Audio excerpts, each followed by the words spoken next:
Well, come, ladies and gentlemen.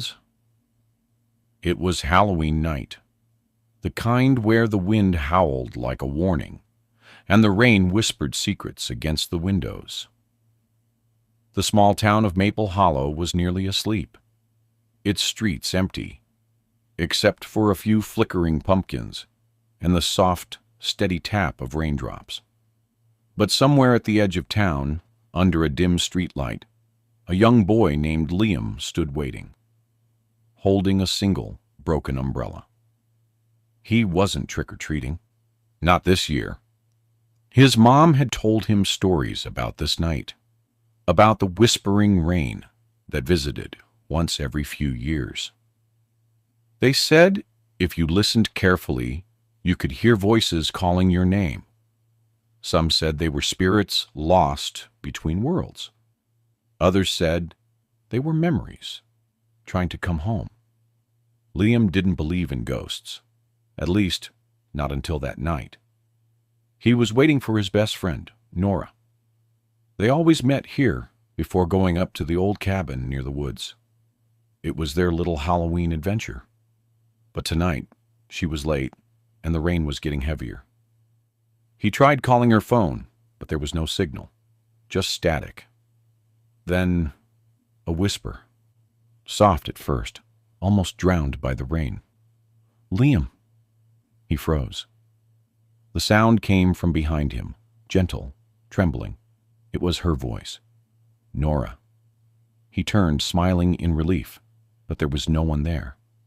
Just the rain sliding down the pavement, and the empty swing set creaking in the park across the road. "Nora," he called out. No answer. Only the whisper again, closer this time. "Liam, come to the cabin." Now he was scared. But he knew Nora loved to play tricks. Maybe she'd gone ahead to the cabin. So, clutching his flashlight, he started walking toward the woods.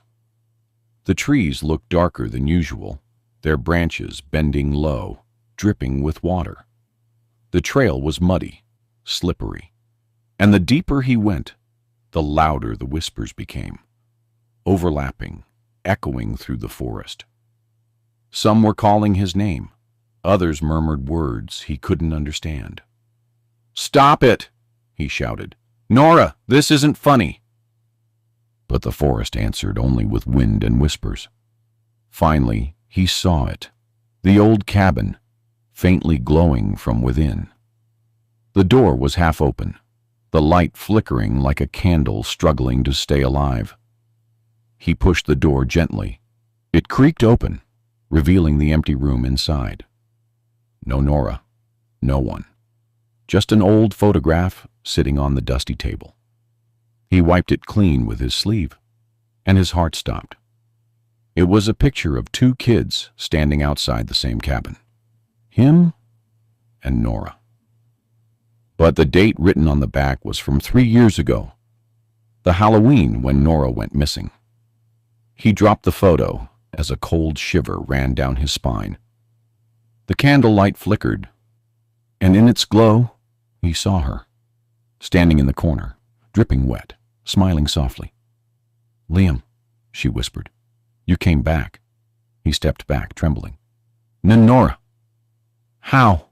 Where have you been? I waited for you." "Every Halloween," she said, her voice breaking. "But you stopped coming." I thought you were gone." She looked down. "I was." Then the candle went out. The rain outside suddenly stopped, and the world fell into silence. When Liam opened his eyes, he was standing outside the cabin again, alone. The forest was quiet. The whispers were gone. In his hand, he still held the old photograph, but this time, there was a new line written beneath the date. "I forgive you." He never spoke about that night again. But every Halloween, when the rain began to fall, he'd sit by his window, close his eyes, and whisper her name, hoping she could hear him too. Because some friendships never die. They just wait in the whispers of the rain.